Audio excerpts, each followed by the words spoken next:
Hello, my name is Dr. Bob Remedi. I am a biology teacher at College of Lake County, and I wanted to talk with you folks a little bit about what it takes to be successful in your online classes while you are distancing yourself at home.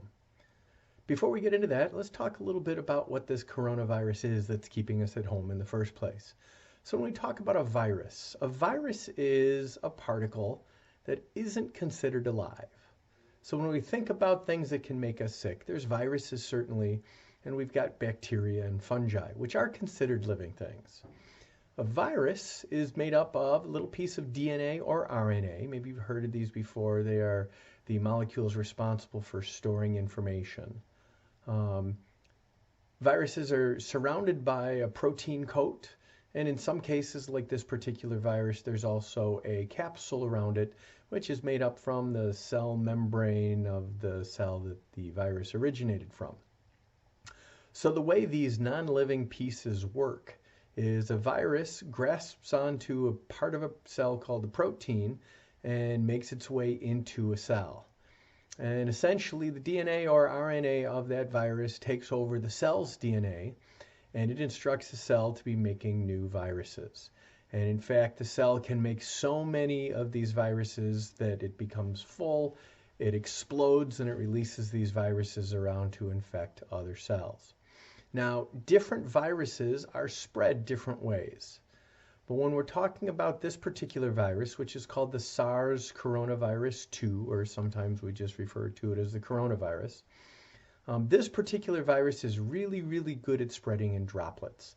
So when people cough or when they sneeze, you release little droplets of mucus that go into the air. If those droplets land on somebody else, they can make their way into the lungs and infect a new person. Alternately, there's some evidence to show that when we cough or when we sneeze, these droplets can land on surfaces, on tables, on gas pumps. And if somebody comes along and touches those surfaces and then wipes their eyes, well, you've just introduced this virus into your body where it can start taking over your own cells. Okay, so when you hear people talking about things like social distancing and good hand washing, what we're saying is if you stay 6 feet or farther away from other people, you are less likely to have droplets land on you and continue to spread the virus. Same thing with hand washing. If you're going around and you're touching things that people have accidentally left droplets on, and then you touch your face, well, you've just given that virus a new entry into your body. So our goal with both the social distancing and good hand hygiene is to help prevent the virus from getting access to our bodies. So how are we supposed to deal with all of the virus and social distancing stuff? So I'd like to borrow a concept taken from Stephen Covey in his book, The 7 Habits of Highly Effective People. And I want to look at what's known as the zone of concern and the zone of influence. So the zone of concern represents those things that we are concerned about in our life. Some of them are things that we have control over. Some of them are things that we do not have control over. Some examples of things that we don't have any control over include the fact that the virus is in the United States, the fact that other people are going to respond to the virus in different ways. We have absolutely no influence over people that are hoarding toilet paper and ramen noodles, and we certainly don't have any influence over the Kim and Kourtney Kardashian fight. Okay, and the important thing is when you live in the zone of concern, if that's where you're spending most of your time and most of your effort, that can actually cause more stress to you because there's really not a whole lot you can do about these things. So really the healthy thing to do is to be focused on what we call the zone of influence. And things that are residing in our zone of influence are things that you can respond to in this crisis. So you can make good choices in terms of social distancing. You can make good choices in terms of proper hand washing technique. You can choose to take care of your health as best that you can. If you're taking classes, you can take care of getting your schoolwork done.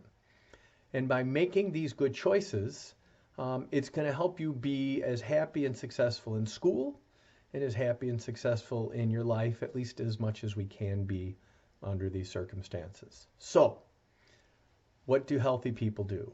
Healthy people are going to set up a routine. Getting in a routine gives us something to fall back on, and then things don't feel quite as new and it is different. So healthy people are going to get good amounts of sleep. They're going to eat as healthy as they can.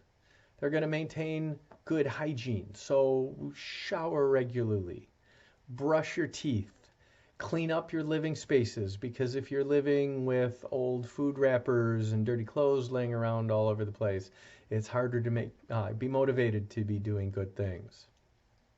I know gyms are closed down, but as much as possible, try to get some exercise. Go for a walk. If your area where you live allows you to go outside, take a hike.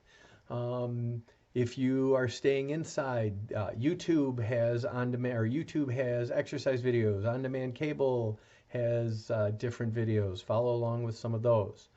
So it's important to write a plan and to try to stick with it. And this will provide comfort and make things a little bit easier as well. Successful students are going to do things like having a space that they can do their schoolwork. Preferably not your bedroom, laying on your bed, doing your schoolwork. People tend to fall asleep. You tend to want to find some place with good lighting where you can spread out your materials and be comfortable in the chair that you're sitting in. This is really important. You need to avoid distractions when doing your schoolwork. So you want to turn off your access to social media. You want to put those gaming systems away. You want to stay away from the TV and the radio. And if possible, you want to try to stay away from other people while you are doing your work. Okay, it's important that you check your communication from your teachers every day, or at least every day during the week. Okay, your teachers should have already reached out to you and told you how they plan to communicate. So it might be a learning management system like Blackboard or Canvas or Schoology. Teachers might use email. They might use social media. I personally also use an app called Remind to help out with these things. Okay, so you need to find out what your teacher is expecting from you, and then you need to be looking and getting in contact with your teachers when you have issues or problems, using email, using the Zoom meetings, things along those lines. It's important to be thinking about what responsibilities you have in terms of school for the day and for the week, and planning those out so that you can accomplish these things. I encourage you to be working on schoolwork when you are most rested, so that might be mornings and early afternoons. And then finally, when you have good habits, reward yourself. Take a nap. Turn on your video games. Get access to your social media. Do some of this exercising. It's important to know, folks, that this is not going to last forever. We're going to get through this, and we're going to be stronger and smarter as a result. Don't give up. Take care of yourselves. Stay out of trouble, and we'll see you around.